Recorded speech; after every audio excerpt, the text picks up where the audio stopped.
E se o maior tesouro pirata não fosse um baú abarrotado de ouro, mas uma cidade inteira que a história tentou afogar? Porque a coroa britânica, tão ciosa de suas leis, fecharia os olhos para um antro onde os fora da lei, mais procurados do mundo, vendiam abertamente seus saques, criando uma anomalia econômica e moral sem precedentes? Como foi possível que uma metrópole, construída sobre a areia instável do desejo, tenha sido engolida pela terra em menos de 300 segundos, como se suas fundações fossem feitas de pecado e pesadelos? Para entender o que se esconde sob as águas turvas do porto de Kingston, na Jamaica, é preciso voltar ao tempo em que o Caribe era um tabuleiro de xadrez para impérios e os piratas eram os peões mais sanguinários e imprevisíveis do jogo. Tudo começou no ano de 1655, quando a Inglaterra, em um movimento audacioso e um tanto desesperado, arrebatou a ilha da Jamaica das mãos do Império Espanhol. A conquista foi fácil, mantê-la, no entanto, era um desafio monumental. Com recursos militares escassos e a constante ameaça de uma retaliação espanhola, o governador inglês tomou uma decisão que mudaria para sempre a história do Novo Mundo. Ele fez um pacto com o diabo, ou, para ser mais preciso, com aqueles que o diabo considerava seus filhos mais diletos: os corsários, os bucaneiros, os filibusteiros, os irmãos da costa, os piratas. A eles foi oferecido um refúgio, um porto seguro, um lugar para consertar seus navios, gastar seu ouro roubado e planejar novas atrocidades. Em troca, eles serviriam como uma muralha não oficial, uma matilha de lobos do mar que manteria os espanhóis ocupados demais para pensar em reconquista. Assim nasceu Port Royal, o que era um pequeno forte espanhol, um ponto insignificante no mapa, explodiu. A notícia se espalhou como fogo em um barril de pólvora pelos convéses dos navios piratas. Port Royal não era apenas um porto, era uma promessa.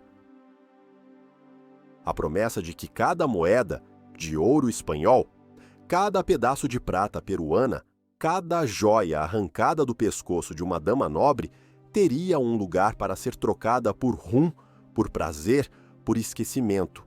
Em menos de uma década, a cidade se transformou em um caldeirão fervilhante de ganância. Suas ruas, traçadas sobre a areia, logo foram pavimentadas com a arrogância de quem se sente intocável. Casas de tijolos de 2 e até 3 andares se ergueram, ostentando varandas de ferro forjado e janelas com vidros importados da Europa. Eram as residências de comerciantes que se tornaram fabulosamente ricos da noite para o dia, comprando saques piratas por uma fração de seu valor e revendendo-os com lucros astronômicos. A cidade se tornou um dos maiores mercados de escravos do Atlântico, um lugar onde vidas humanas eram negociadas com a mesma frieza com que se negociava uma saca de açúcar ou um barril de tabaco. A cada navio que chegava, Port Royal pulsava com mais vida e mais morte. Vocês conseguiriam viver em uma cidade onde cada tijolo está impregnado de sangue e ouro? O ar era pesado com o cheiro de sal, peixe podre, rum derramado e o perfume caro das prostitutas que chegavam de todos os cantos do mundo, atraídas pela promessa de enriquecimento rápido. Calcula-se que, em seu auge, uma em cada 4 construções em Port Royal era uma taverna ou um bordel.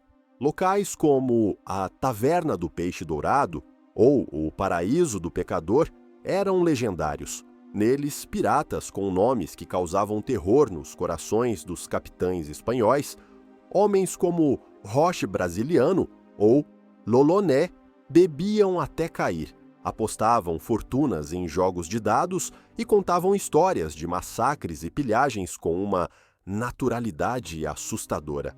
As brigas eram constantes e os duelos uma forma de entretenimento público.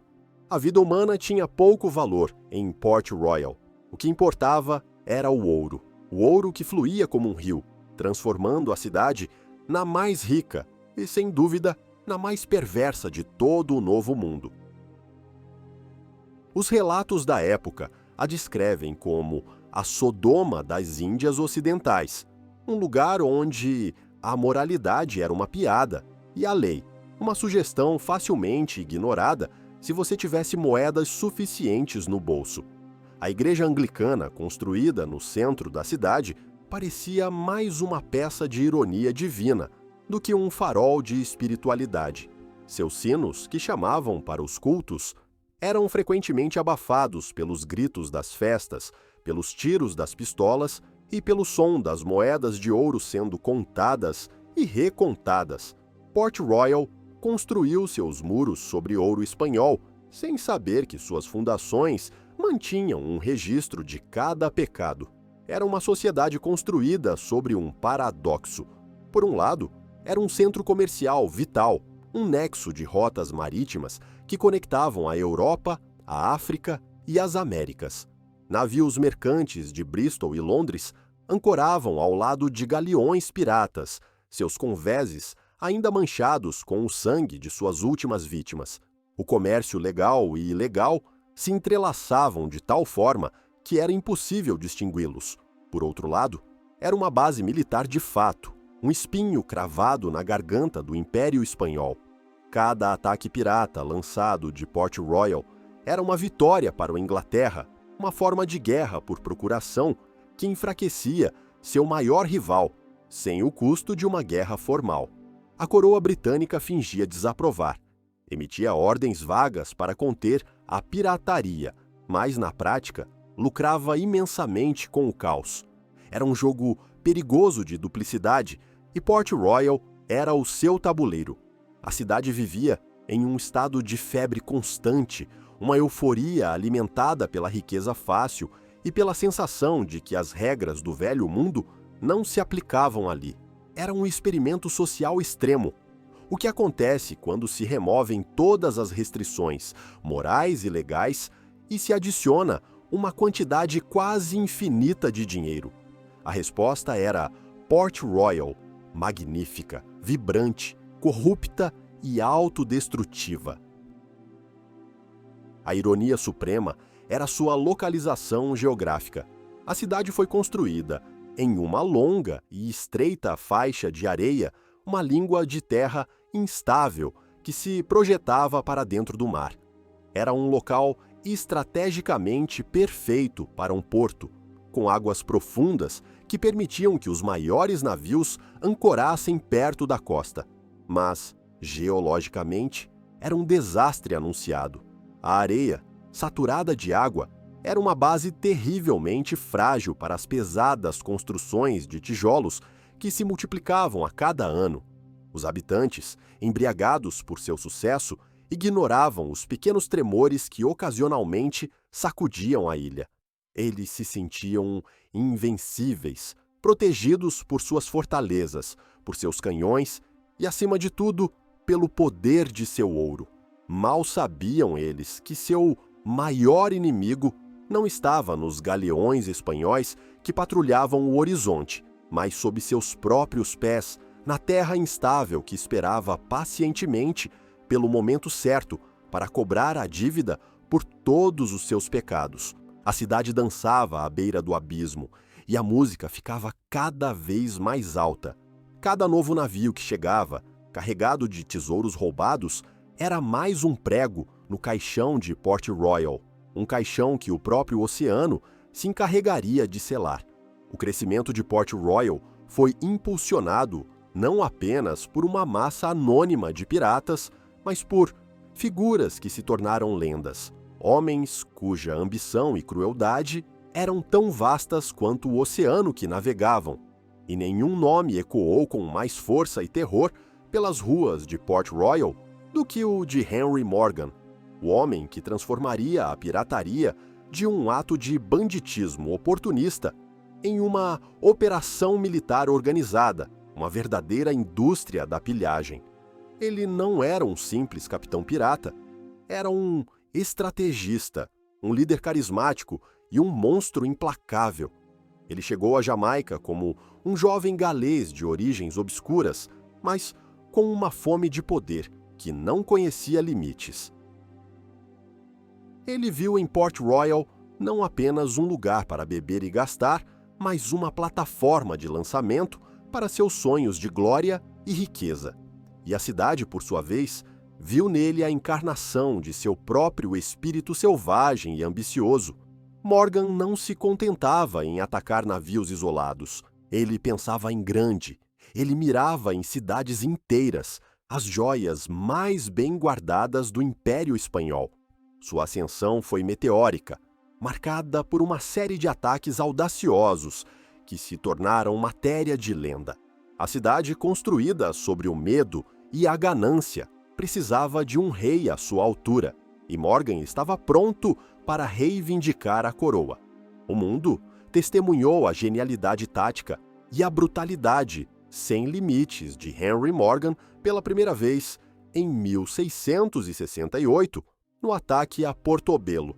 Naquela época, Portobelo, no Panamá, era uma das cidades mais ricas e bem fortificadas das Américas, o ponto de escoamento da prata do Peru para a Espanha.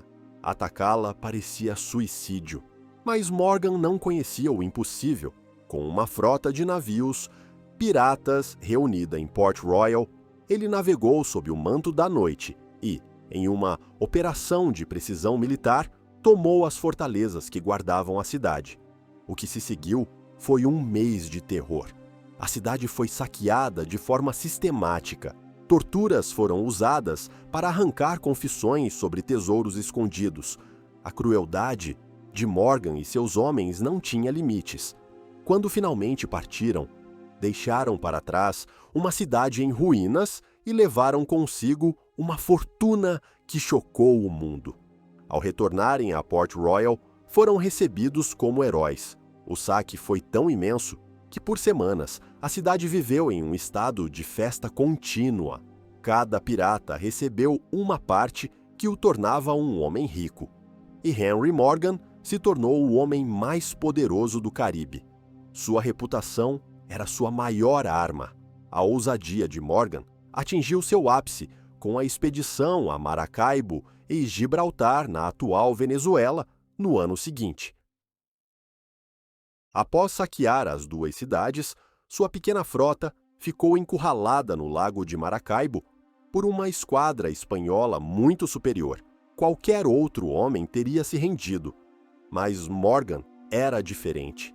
Em uma manobra que entraria para os anais da história naval, ele transformou um de seus navios em um brulote, um navio bomba. Ele o encheu de pólvora, alcatrão e manequins vestidos de piratas para enganar o inimigo. Ao amanhecer, ele lançou o navio em chamas contra a nau capitânia espanhola, que explodiu em uma bola de fogo. Em meio ao caos, seus navios restantes passaram pela confusão e escaparam para o mar aberto, levando consigo mais um tesouro fabuloso. Morgan não era apenas um pirata, era um artista da guerra, e Port Royal era seu estúdio, o lugar onde ele planejava suas obras-primas de violência e ganância.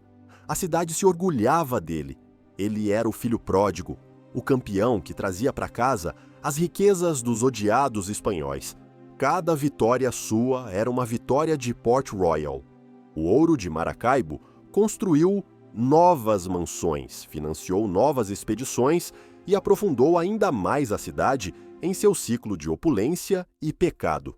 Mas o ato final de sua carreira como pirata seria o mais audacioso de todos: a marcha sobre a cidade do Panamá em 1671.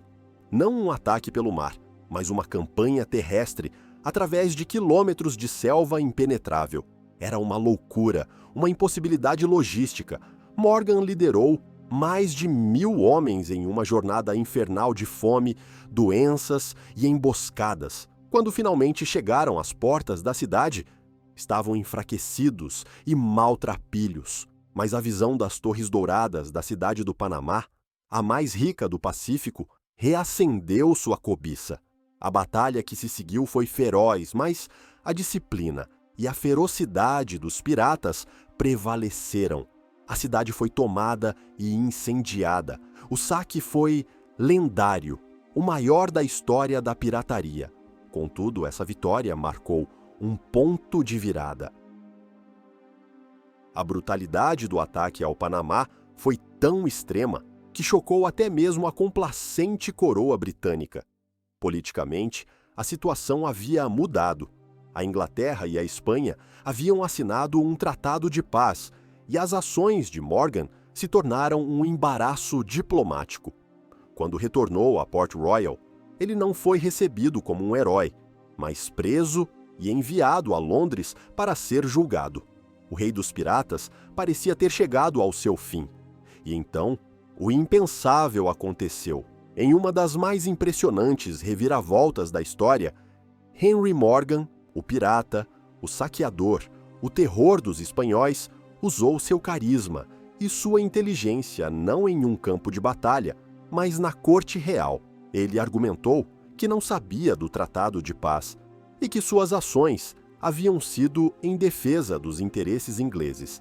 Ele não apenas foi absolvido, mas foi nomeado cavaleiro pelo rei Charles II. E no cúmulo da ironia, foi enviado de volta à Jamaica, não como prisioneiro, mas como vice-governador. Sir Henry Morgan, o homem que personificava a ilegalidade de Port Royal, agora era o responsável por impor a lei. Ele passou os últimos anos de sua vida caçando seus antigos colegas, oferecendo perdões reais a alguns e enforcando outros na mesma cidade que o havia coroado rei. Port Royal, sob o governo de seu antigo mestre, atingiu o auge de sua riqueza e de sua contradição. Era uma cidade construída por piratas, agora governada por um deles, que fingia combatê-los. A festa estava em seu clímax. O vinho era o mais caro, a música a mais alta. Mas a cidade, construída sobre ouro e medo, começava a sentir um tremor sob seus pés, não de exércitos inimigos, mas da própria terra que a sustentava. A hipocrisia era o alicerce final e era o mais frágil de todos. Era uma manhã de terça-feira, 7 de junho de 1692. O sol caribenho brilhava forte, como em qualquer outro dia. O mercado de Port Royal fervilhava de atividade. Vendedores gritavam seus pregões oferecendo frutas tropicais, peixe fresco e tecidos finos. Nos cais, escravos descarregavam barris de açúcar e tabaco de navios mercantes, enquanto os marinheiros remendavam velas e contavam histórias de suas últimas viagens. As tavernas, mesmo pela manhã, já acolhiam seus primeiros clientes, homens cuja sede de rum parecia nunca cessar. As crianças corriam pelas ruas estreitas, desviando-se de carroças e cavalos. Era uma cena de normalidade, a pulsação de uma cidade viva, arrogante e completamente inconsciente do que estava prestes a acontecer. O reverendo da igreja de St. Paul se preparava para o funeral de um notável da cidade. Os navios no porto, incluindo a fragata da Marinha Real, a MS Swan, balançavam suavemente nas águas calmas. Ninguém olhou para o relógio, mas o tempo estava se esgotando. Eram 11h40 da manhã. Faltavam 3 minutos para o fim do mundo. O primeiro tremor foi sutil, um leve solavanco, como se um gigante tivesse tropeçado no subsolo. Alguns pararam o que estavam fazendo, olhando em volta com curiosidade, talvez um canhão disparado de um dos fortes. Mas então veio o segundo, mais forte, mais longo, um rugido baixo que parecia vir das entranhas da terra. O chão começou a ondular. Os copos nas tavernas tremeram e caíram das prateleiras. Um grito isolado foi ouvido, depois outro. E então veio o terceiro e último tremor, o cataclísmico.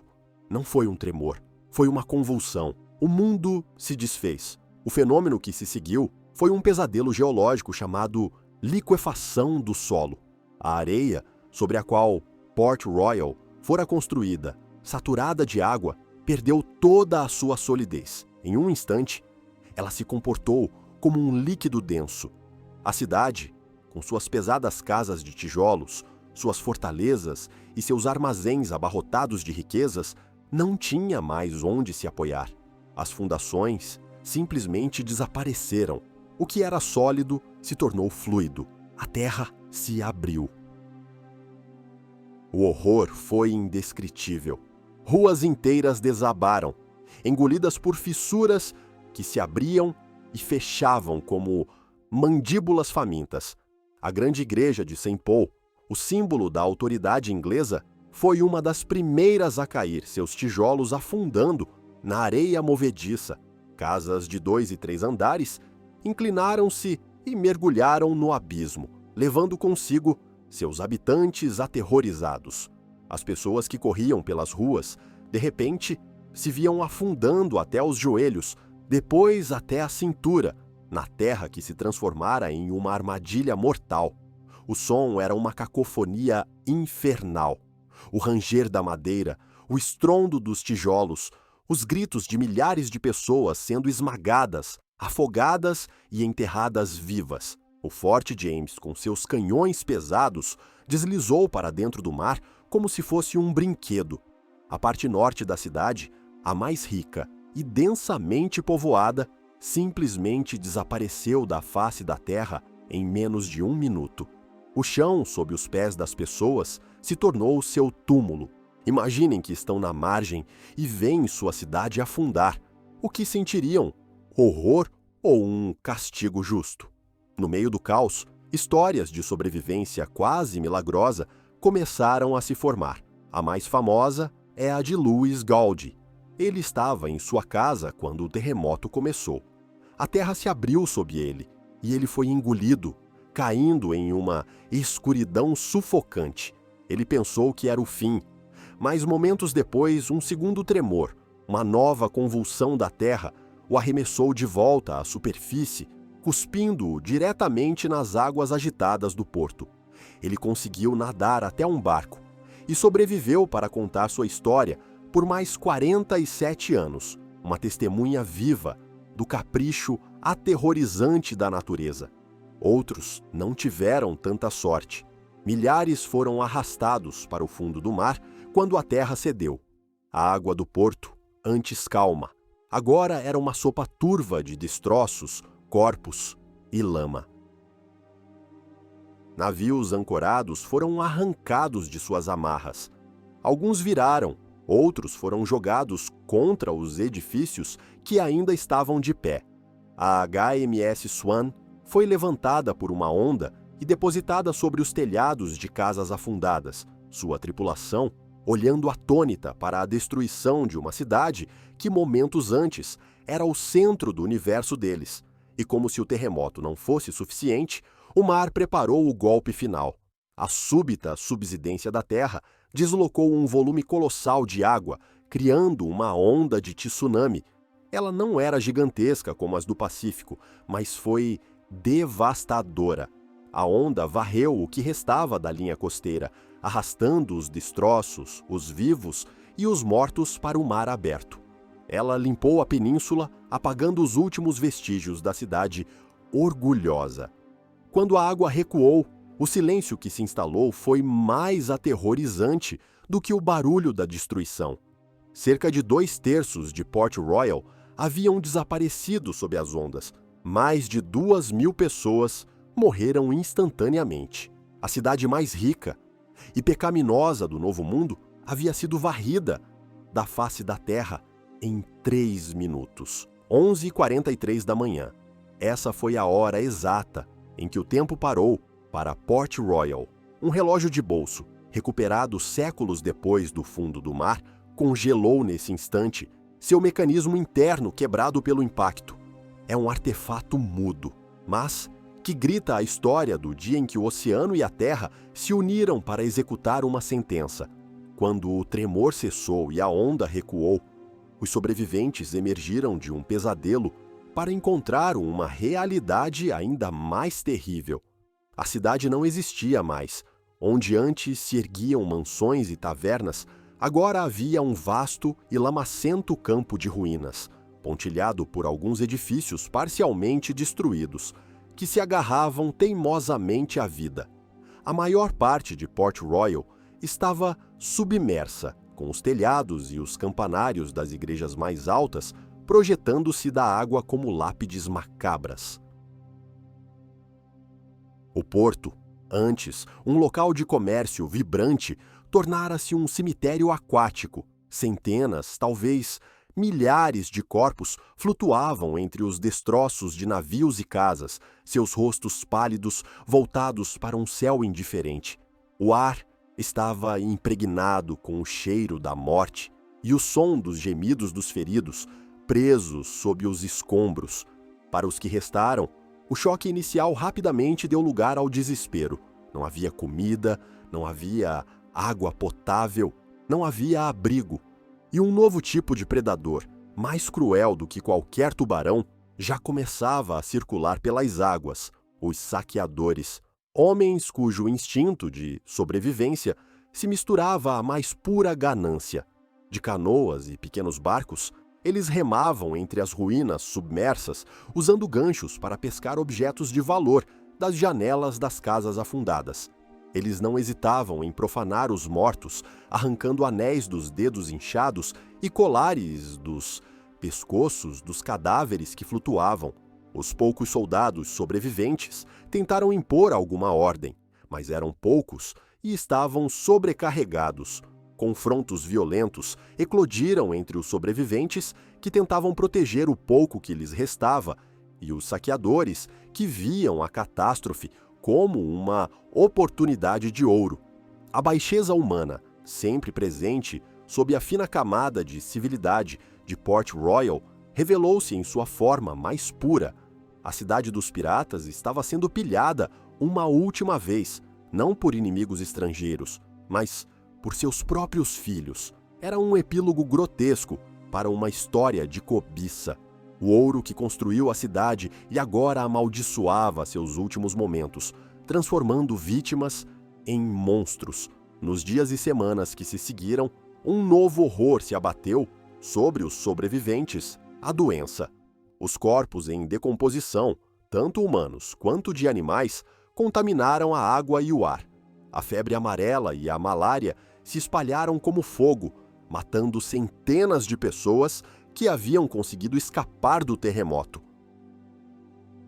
Os ferimentos infeccionavam rapidamente. No clima quente e úmido, Port Royal se tornou um matadouro a céu aberto, um inferno de sofrimento e pestilência.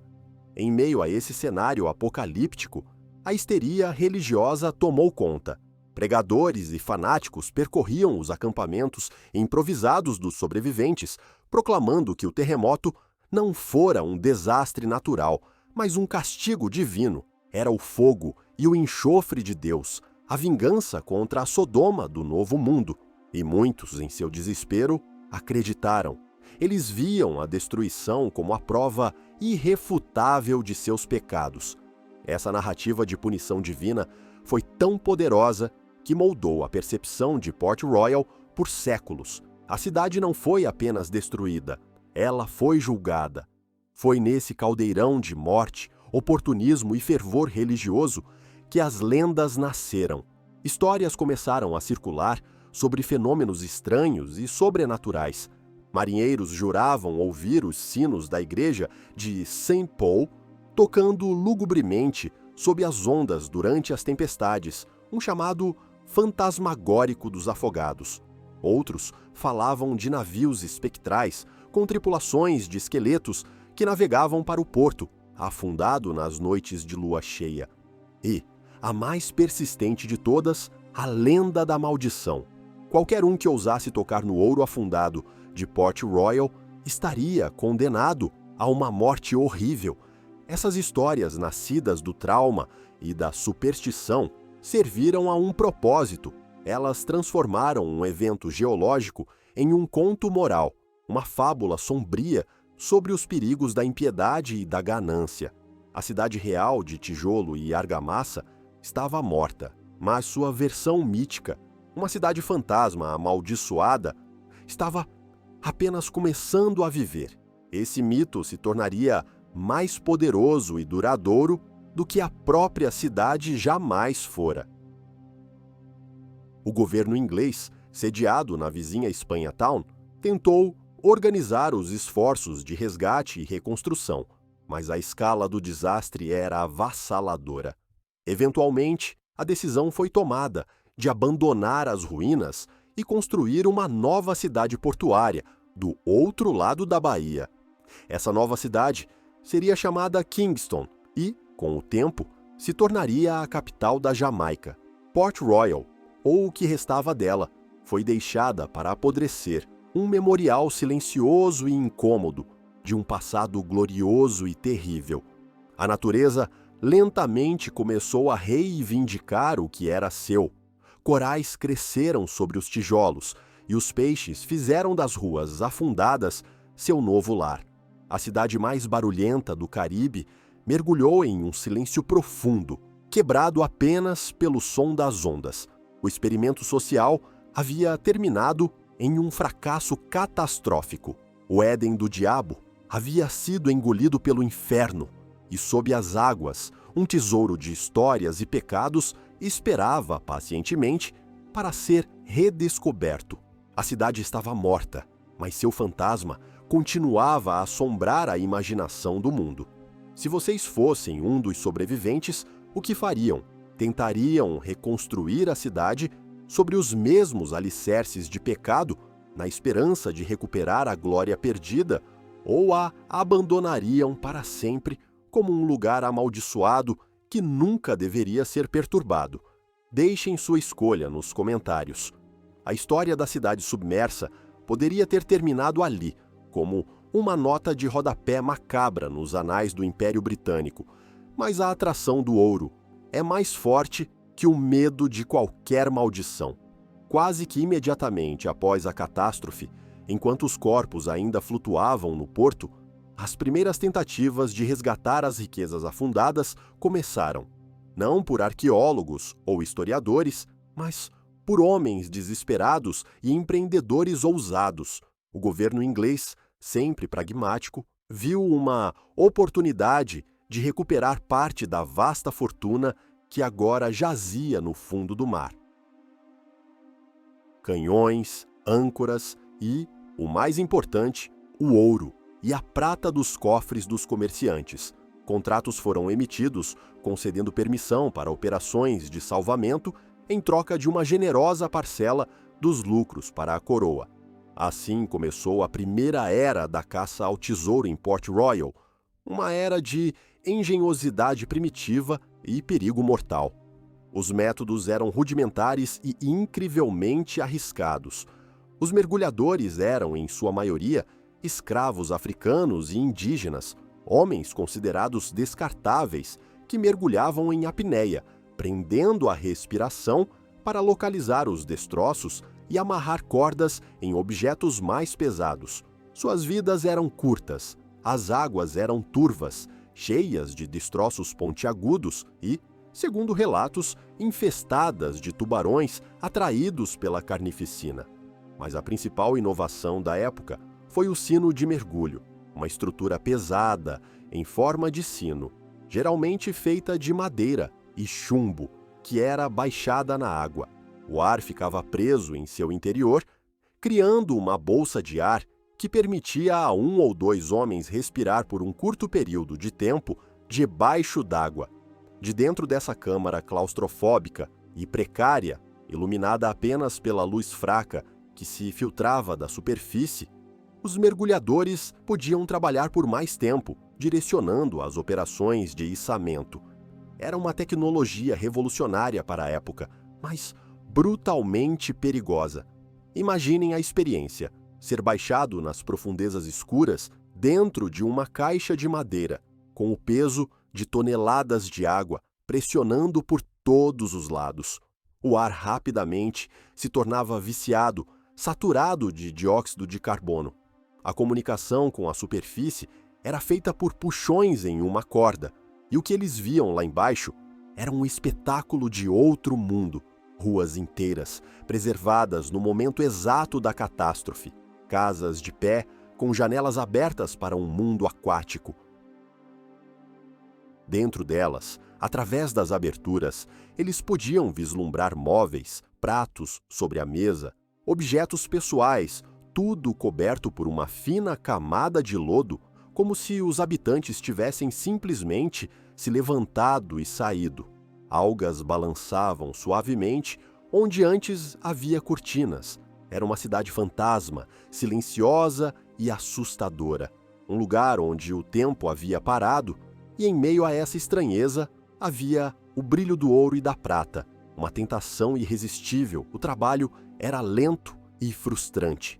Os mergulhadores lutavam contra as correntes, a visibilidade limitada e o constante perigo de desabamento das ruínas subaquáticas. Uma parede de tijolos, instável após 200 anos, poderia desmoronar a qualquer momento, esmagando um homem dentro de seu sino. E havia um inimigo invisível e incompreendido, a doença da descompressão. Ao retornar à superfície muito rapidamente, o nitrogênio dissolvido no sangue formava bolhas, causando dores excruciantes, paralisia e, muitas vezes, a morte. Na época, ninguém entendia a causa, e a condição era misteriosamente chamada de a vingança do mar. Apesar dos perigos, algumas dessas primeiras expedições foram incrivelmente bem-sucedidas. Relatórios oficiais falam da recuperação de dezenas de canhões, milhares de moedas de prata e barras de ouro, mas é provável que muito mais tenha sido recuperado e não declarado, desviado para os bolsos dos capitães e de suas tripulações. A caça ao tesouro era um negócio lucrativo, mas que cobrava um preço alto em vidas humanas. Por quase 200 anos, Port Royal foi explorada dessa forma predatória. Aventureiros de toda a Europa vinham tentar a sorte. A cada nova descoberta, as lendas sobre a riqueza da cidade afundada cresciam, mas o foco era sempre o mesmo: objetos de valor intrínseco, ouro, prata, joias, canhões. Ninguém se importava com os potes de cerâmica, com as garrafas de vinho ou com os objetos do cotidiano que poderiam contar a verdadeira história da cidade. Esses eram considerados lixo, descartados ou simplesmente ignorados na busca frenética pelo tesouro. A cidade estava sendo saqueada pela segunda vez e sua alma, sua história, estava sendo perdida no processo. Com o tempo, as recuperações se tornaram mais difíceis. As camadas de lodo e areia se acumularam, cobrindo as ruínas mais profundas. A tecnologia da época havia atingido seu limite. Port Royal, ou o que restava dela, parecia destinada a guardar seus segredos mais profundos para sempre, protegida por um véu de água e esquecimento. A era dos caçadores de tesouros estava chegando ao fim, mas uma nova era, a da ciência, estava prestes a começar, e ela mudaria tudo. A transformação de Port Royal de um local de caça ao tesouro para um dos mais importantes sítios arqueológicos subaquáticos do mundo começou em meados do século XX. O catalisador foi a tecnologia. A invenção do aqualung, ou equipamento de mergulho autônomo, por Jacques Cousteau e Émile Gagnan, deu aos exploradores uma liberdade sem precedentes debaixo d'água.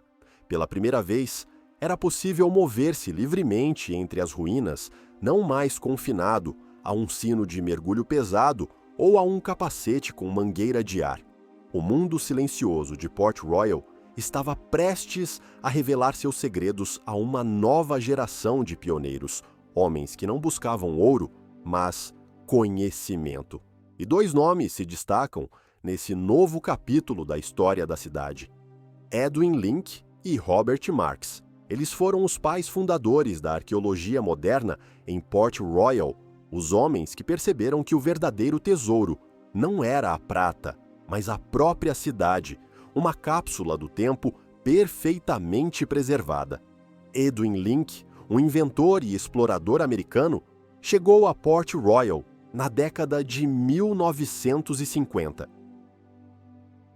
Ele trouxe consigo não apenas equipamentos de mergulho, mas também novas tecnologias de prospecção, como sonares e magnetômetros, que permitiam mapear o fundo do mar e identificar anomalias que poderiam indicar estruturas submersas.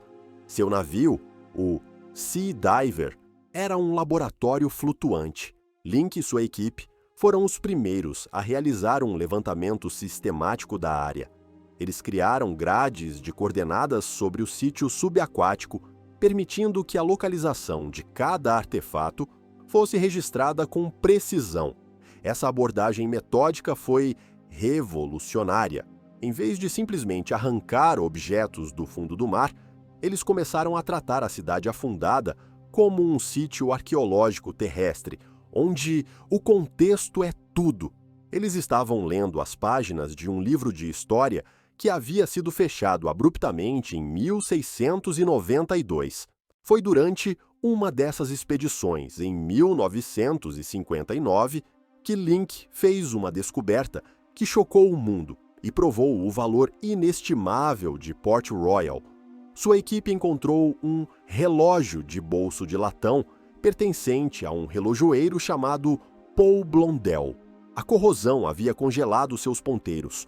Quando os especialistas o examinaram, descobriram que ele havia parado às 11h43. Era a confirmação material, o testemunho silencioso do momento exato da catástrofe. A descoberta foi uma sensação global e colocou Port Royal no mapa da arqueologia mundial. Ficou claro que a cidade não era apenas uma coleção de ruínas, mas um instantâneo único da vida no século XVII, um momento congelado no tempo, uma Pompeia do Novo Mundo. A comparação com a cidade romana, destruída pelo Vesúvio, era perfeita. Assim como as cinzas vulcânicas preservaram Pompeia, o lodo e a areia do porto de Kingston haviam criado um ambiente anaeróbico, com baixo teor de oxigênio, que preservou milagrosamente materiais orgânicos que normalmente teriam se decomposto. O trabalho foi continuado e expandido por Robert Marks, um mergulhador e historiador apaixonado que dedicou grande parte de sua vida a explorar Port Royal. A partir da década de 1960, Marks liderou extensas escavações em colaboração com o governo jamaicano. Sua equipe encontrou prédios inteiros, com seus conteúdos quase intactos. Eles descobriram uma padaria, com potes de cerâmica ainda alinhados em suas prateleiras. Encontraram a loja de um carpinteiro, com suas ferramentas dispostas como se ele tivesse acabado de sair para o almoço. Descobriram tavernas com garrafas de vinho, algumas ainda seladas, e canecas de estanho caídas no chão. Eles recuperaram couro, tecidos, madeira e até mesmo restos de comida, como ossos de animais e sementes de frutas. Cada objeto, por mais humilde que fosse, era uma peça do quebra-cabeça, uma pista que ajudava a reconstruir o cotidiano vibrante e complexo da cidade. A arqueologia em Port Royal não era sobre encontrar tesouros, era sobre ressuscitar um mundo perdido. Essa nova abordagem científica revelou uma imagem muito mais nuançada de Port Royal do que a simples caricatura da cidade mais pecaminosa da Terra. Sim, a violência e a devassidão eram parte da vida, mas as descobertas arqueológicas mostraram também uma cidade cosmopolita, um centro de comércio global sofisticado. A presença de porcelana chinesa da dinastia Ming, artigos de vidro veneziano e cerâmica alemã, ao lado de artefatos locais e espanhóis, provava que Port Royal era um nexo de uma rede comercial que se estendia por todo o planeta. As ruínas silenciosas contavam uma história de ambição, empreendedorismo e conexão global que contrastava com sua reputação puramente pirata. A ciência estava despindo a lenda para revelar uma verdade histórica ainda mais fascinante. Port Royal não era apenas um antro de piratas, era um microcosmo do mundo em formação do século XVII, uma cidade na vanguarda da globalização, cuja ascensão e queda continham lições que ecoavam através dos séculos. O mergulho no abismo não era mais uma caça ao ouro, mas uma jornada em busca da alma de uma cidade. E essa alma estava guardada nos objetos que ela deixou para trás. Os artefatos recuperados das profundezas de Port Royal não são apenas relíquias, são testemunhas. Cada objeto conta uma história, um fragmento da vida e da morte na cidade submersa. São as ferramentas do diabo, os utensílios dos santos e os brinquedos das crianças, todos silenciados pela mesma catástrofe. E nenhum objeto é mais icônico do que o já mencionado relógio de bolso de latão. Encontrado em 1959, ele é mais do que um simples marcador de tempo. É o ponto final da história. Seus ponteiros, congelados às 11h43, são uma prova irrefutável da súbita violência do evento. Ele transforma uma data histórica em um momento humano, palpável. Podemos quase sentir a surpresa de seu dono, talvez um comerciante ou um capitão de navio, ao ser lançado no caos. O relógio não mede as horas, mede o instante em que a eternidade engoliu o tempo. É a peça central do Museu Silencioso de Port Royal, um lembrete de que, mesmo a maior riqueza e poder, podem ser aniquilados em um piscar de olhos. Mas a história contada pelos artefatos vai muito além desse único momento dramático. A vasta coleção de cerâmicas, por exemplo, pinta um retrato de uma sociedade complexa e conectada. Os arqueólogos encontraram pratos e tigelas de estanho de fabricação inglesa, usados pela maioria da população, mas também desenterraram delicadas xícaras de porcelana chinesa, bens de luxo que indicam a presença de uma elite rica com gostos refinados. Encontraram jarras de vinho alemãs conhecidas como Bartmann ou Homem Barbudo e potes de azeite espanhóis. Essa mistura de origens revela o alcance do comércio de Port Royal. Não era um posto avançado isolado, era um centro global, um lugar onde o mundo se encontrava para negociar legal e ilegalmente. Cada caco de cerâmica é um passaporte, um carimbo de uma terra distante, provando que a cidade era muito mais do que apenas um ninho de piratas. Era uma metrópole vibrante, uma Nova York ou Londres do século XVII em miniatura. As escavações em tavernas e cozinhas ofereceram um vislumbre íntimo da vida cotidiana. Em um local identificado com uma taverna, foram encontradas dezenas de garrafas de vinho, muitas ainda com suas rolhas e canecas de estanho esmagadas pelo desabamento. Análises químicas do conteúdo de algumas garrafas revelaram vestígios de vinhos espanhóis e franceses. Em cozinhas de residências foram descobertos caldeirões de ferro, facas, colheres e os restos das últimas refeições preparadas. Ossos de tartarugas marinhas, uma iguaria local, vacas, porcos e peixes. Esses achados mundanos são incrivelmente preciosos. Eles nos permitem reconstruir a dieta, os hábitos e até mesmo os prazeres dos habitantes de Port Royal. Eles nos lembram que, por trás da lenda dos piratas fanfarrões, havia pessoas comuns vivendo suas vidas, cozinhando, comendo, bebendo e, por fim, morrendo juntas. A história não é feita apenas de grandes batalhas e reis. Ela é feita da soma de milhões de momentos cotidianos como esses. No entanto, entre os objetos do dia a dia, surgiram descobertas mais enigmáticas e sinistras, que sugerem a existência de um submundo espiritual complexo em Port Royal. Foram encontrados cachimbos de argila decorados com símbolos estranhos que não parecem ser de origem europeia. Amuletos feitos de osso e metal, talvez usados para proteção ou para lançar feitiços, e objetos que alguns especialistas acreditam estar ligados a práticas de Obeah ou Vodou, trazidas pelos escravos africanos. Essas religiões, uma forma de resistência cultural e espiritual, floresceram nas sombras da sociedade colonial. Sua presença em Port Royal indica que a cidade não era apenas um caldeirão de etnias e nacionalidades, mas também de crenças. Ao lado da igreja anglicana oficial, outras fés mais antigas e secretas eram praticadas. A cidade pecaminosa talvez fosse também uma cidade mística, um lugar onde a magia e a religião se encontravam e se confrontavam. Cada amuleto é um sussurro de um sistema de crenças que a história oficial tentou apagar.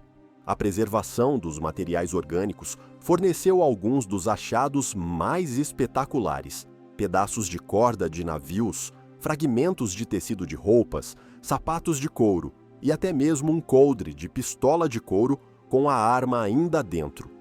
Em um dos prédios afundados, os arqueólogos encontraram um conjunto de caixas de madeira contendo centenas de cachimbos de argila novos, a mercadoria de um comerciante, nunca usada, pronta para ser vendida no momento em que o desastre ocorreu. Esses objetos têm uma qualidade fantasmagórica. Eles parecem tão novos, tão perfeitamente preservados, que é difícil acreditar que passaram mais de 300 anos debaixo d'água. Eles conectam nosso presente diretamente ao passado, de uma forma que a pedra e o metal não conseguem. Segurar um sapato de couro de 300 anos é quase como apertar a mão de quem o usou. São esses artefatos, frágeis e íntimos, que contam as histórias mais poderosas, transformando as ruínas frias em um lugar de vidas vividas, sonhos interrompidos e um fim súbito e terrível. Se vocês pudessem recuperar apenas um tipo de objeto de Port Royal, qual escolheriam para entender melhor a cidade? Um baú de ouro, que revela a riqueza e a ganância, ou um diário pessoal, que revela os pensamentos e medos de um habitante? Contem sua escolha nos comentários. A batalha por Port Royal não terminou no século XVII. Ela continua hoje em uma nova frente de guerra. A cidade afundada, que sobreviveu a um terremoto cataclísmico e a séculos de esquecimento, enfrenta agora um conjunto de ameaças modernas que podem finalmente apagá-la para sempre. A ironia é cruel. Após ter sido preservada por um desastre natural, ela agora corre o risco de ser destruída pelo progresso e pela ganância do mundo contemporâneo. A maior ameaça, paradoxalmente, vem do sucesso do porto de Kingston, o herdeiro de Port Royal. Grandes navios de contêineres, com seus cascos profundos e hélices poderosas, navegam diariamente sobre as ruínas. O calado desses navios altera as correntes submarinas, erodindo lentamente o leito do mar e desestabilizando as frágeis estruturas de tijolos que permaneceram de pé por mais de 300 anos. Cada navio que passa é como um pequeno terremoto, enviando ondas de choque que ameaçam derrubar o que o grande tremor de 1692 poupou. Além da ameaça mecânica, há as forças implacáveis da própria natureza aceleradas pela mudança climática. O aumento do nível do mar e a maior frequência e intensidade dos furacões no Caribe representam um perigo existencial para o sítio arqueológico. Tempestades violentas agitam o fundo do mar com uma força tremenda, deslocando artefatos, destruindo estruturas e cobrindo áreas inteiras com novas camadas de areia, tornando a escavação futura impossível. As mesmas forças que destruíram Port Royal em primeiro lugar estão voltando, desta vez, em câmera lenta, para terminar o trabalho. A cidade que foi engolida pelo mar está agora sendo lentamente digerida por ele. É uma corrida contra o tempo para os arqueólogos, que precisam documentar e proteger o máximo possível antes que seja tarde demais. A herança de Port Royal é incrivelmente frágil, um tesouro vulnerável que pode ser perdido para sempre. Mas o inimigo mais insidioso não é o navio ou a tempestade, é mais uma vez a ganância humana. O mercado negro de antiguidades é um negócio multibilionário. e os artefatos de Port Royal são altamente cobiçados. Arqueólogos clandestinos ou simplesmente ladrões operam sob o manto da noite. Usando equipamentos de mergulho modernos, eles invadem o sítio protegido, roubando artefatos para vendê-los a colecionadores particulares sem escrúpulos. Cada objeto roubado é uma tragédia dupla. Primeiro, porque é uma peça da história que se perde para o público e para a ciência. Segundo, porque ao ser arrancado de seu contexto sem a devida documentação, ele perde quase todo o seu valor arqueológico. Uma moeda de prata em uma coleção particular é apenas um objeto bonito. A mesma moeda, encontrada e registrada em seu local original, pode reescrever um capítulo da história do comércio global. As patrulhas costeiras da Jamaica fazem o que podem, mas vigiar uma área tão vasta é uma tarefa quase impossível. A guerra contra os saqueadores modernos é um thriller de gato e rato que se desenrola nas águas escuras do porto. A esta mistura volátil de ameaças se soma a pressão do desenvolvimento econômico. Há planos contínuos para expandir o porto de Kingston, para dragar novas áreas e construir novos terminais. Muitas vezes, esses planos de desenvolvimento entram em conflito direto com a preservação do sítio arqueológico. A batalha se trava em salas de reuniões entre cientistas e historiadores de um lado e políticos e empresários do outro. Uns argumentam que a herança de Port Royal é um tesouro mundial inestimável que deve ser protegido a todo custo. Outros contrapõem que o desenvolvimento econômico e a criação de empregos são prioridades mais urgentes para a Jamaica de hoje. É o clássico conflito entre passado e futuro, entre preservação e progresso. Encontrar um equilíbrio é um desafio monumental. A questão que paira sobre Port Royal é a mesma que assombra muitos outros locais históricos ao redor do mundo. Quanto do nosso passado estamos dispostos a sacrificar em nome do nosso futuro? Apesar de todos esses desafios, há esperança. A conscientização sobre a importância de Port Royal nunca foi tão grande.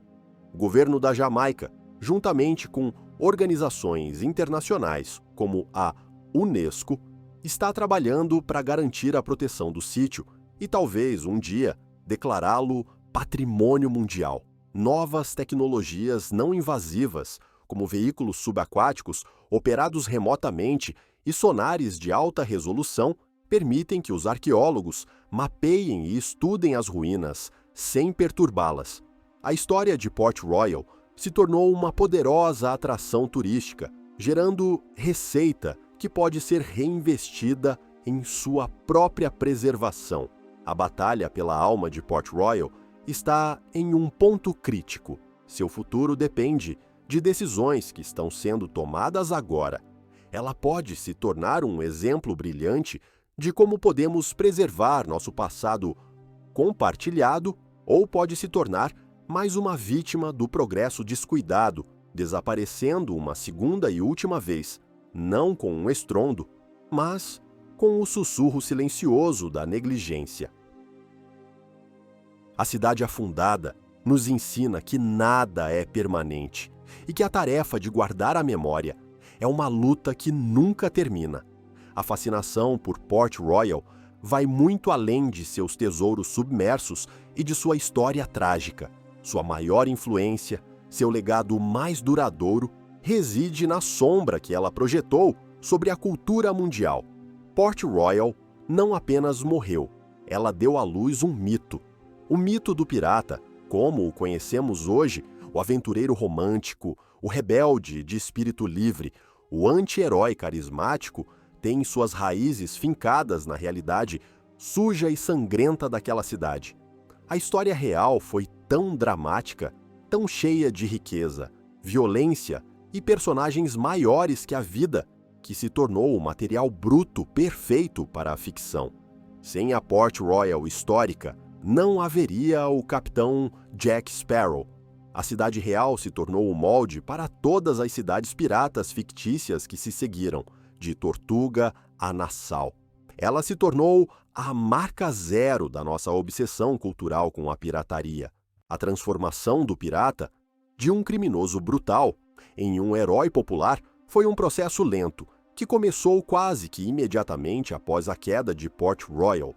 Livros como A General History of the Robberies and Murders of the Most Notorious Pirates, publicado em 1724, detalhavam as vidas de figuras como Barba Negra e Cálico Jack.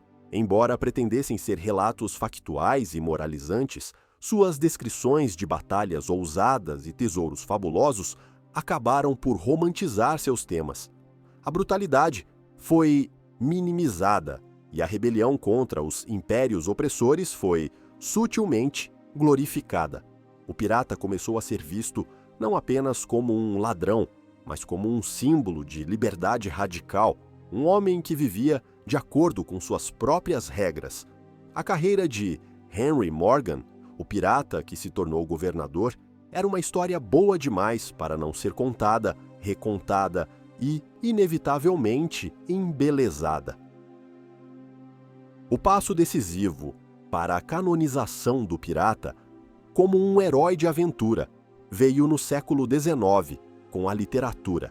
O romance A Ilha do Tesouro, de Robert Louis Stevenson, publicado em 1883, cristalizou a imagem do pirata na imaginação popular. Long John Silver, com sua perna de pau, seu papagaio no ombro e sua moralidade ambígua, tornou-se o arquétipo. Stevenson pegou elementos da história real, o mapa do tesouro, a ilha deserta, a bandeira com a caveira e os ossos cruzados, e os combinou em uma narrativa irresistível. Outros autores, como Rafael Sabatini, com seu Capitão Blood, solidificaram ainda mais essa imagem. O pirata da ficção era agora um aristocrata injustiçado, um espadachim habilidoso e um cavalheiro relutante, muito distante do marinheiro bêbado e violento que provavelmente habitava a Port Royal real. A realidade foi sacrificada no altar de uma boa história. O cinema do século XX pegou essa imagem romantizada e a amplificou para uma audiência global. Filmes estrelados por Errol Flynn o retratavam como um herói arrojado e sorridente, lutando contra tiranos e conquistando o coração de donzelas. A complexidade e a sujeira da vida pirata real foram lavadas, substituídas por duelos de esgrima coreografados e aventuras ensolaradas. Mais recentemente, franquias de enorme sucesso como Piratas do Caribe levaram essa romantização ao extremo, adicionando elementos de fantasia e comédia. O pirata se tornou um produto de consumo, um personagem de parque temático, um ícone da cultura pop. Por que essa imagem é tão atraente? Talvez porque, em um mundo cada vez mais regulado e complexo, a ideia de uma liberdade absoluta, de uma vida no mar sem patrões nem leis, seja uma fantasia poderosa e sedutora. O pirata representa a fuga definitiva de nossas responsabilidades cotidianas. Nós romantizamos o pirata porque secretamente invejamos sua liberdade, mesmo que essa liberdade seja uma ficção. Ao contrastar o mito com a realidade arqueológica de Port Royal, o abismo é gritante. A arqueologia não revela heróis românticos. Ela revela vidas curtas e difíceis, doenças, má nutrição e violência brutal. Revela uma sociedade construída sobre a escravidão e a exploração. O pirata real não era um libertário, era um capitalista selvagem cujo negócio era o roubo e o assassinato. A verdade sobre Port Royal é muito mais sombria e complexa do que a lenda. E, no entanto, é a lenda que perdura. A cidade afundada nos deu não apenas um tesouro de artefatos, mas também um tesouro de histórias. E, como a humanidade provou repetidamente, às vezes preferimos as histórias. A sombra de Port Royal não é apenas a sombra de uma cidade sob a água, é a sombra que a realidade lança sobre o mito, um lembrete constante de que nossas fantasias mais queridas são muitas vezes construídas sobre os ossos de uma verdade muito mais desconfortável. As ruínas de Port Royal repousam hoje em um silêncio profundo, guardadas por 3 séculos de água e pelo governo da Jamaica. A cidade fantasma dorme, um museu subaquático da ambição humana e de suas consequências fatais, mas sua história não é um mero conto de advertência do passado. É uma metáfora desconfortavelmente precisa para o nosso presente, um aviso que soa mais alto e mais urgente do que nunca. A lição de Port Royal não foi sobre a ira de Deus ou uma maldição sobrenatural. Foi uma lição brutal sobre geologia e natureza humana, e é uma lição que parecemos determinados a ignorar. A cidade não foi destruída apenas por um terremoto. Ela foi destruída por sua própria arrogância, por sua crença inabalável de que a riqueza poderia conquistar as leis fundamentais da natureza. Eles construíram uma metrópole pesada sobre areia instável, em uma zona sismicamente ativa, e agiram como se fossem invencíveis. Sou familiar? Olhemos para as nossas cidades costeiras modernas, metrópoles que abrigam milhões de pessoas, construídas perigosamente perto do nível do mar, em áreas propensas a furacões e tsunamis, cidades que continuam a extrair recursos de forma insustentável, ignorando as advertências cada vez mais desesperadas dos cientistas sobre a mudança climática. Olhemos para o nosso sistema financeiro global, uma estrutura complexa e interligada, construída sobre a fundação instável da especulação e da dívida, onde um único tremor no lugar errado pode desencadear um colapso em cascata. Assim como Port Royal, construímos nosso mundo sobre a premissa de um crescimento infinito em um planeta finito. E assim como os habitantes de Port Royal, dançamos ao som da música, tentando ignorar o chão que treme sob nossos pés. Port Royal é o fantasma do nosso futuro, um vislumbre do que acontece quando a negação colide com a realidade. A maldição de Port Royal não estava no ouro dos piratas, estava na ideia de que a liberdade sem responsabilidade e a riqueza sem moralidade poderiam ser sustentáveis. O experimento social extremo provou que a natureza humana, despojada de restrições e movida pela ganância, tende à autodestruição. A catástrofe de 1692 não foi um acidente.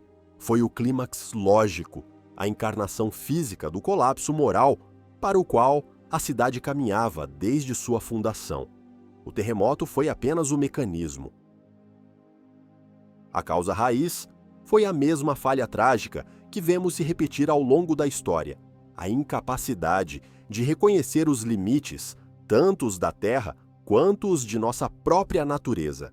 O maior pecado de Port Royal não foi a pirataria ou a devassidão, foi a soberba, a crença de que eles eram mestres do universo e não apenas inquilinos frágeis em um planeta poderoso e indiferente.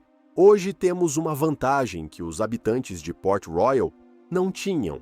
Temos a ciência para entender os riscos, temos a história para nos mostrar os padrões e temos o exemplo de Port Royal perfeitamente preservado, como um estudo de caso do pior cenário possível. A questão não é se enfrentaremos nossas próprias versões do terremoto de 1692, sejam elas ecológicas, econômicas ou sociais.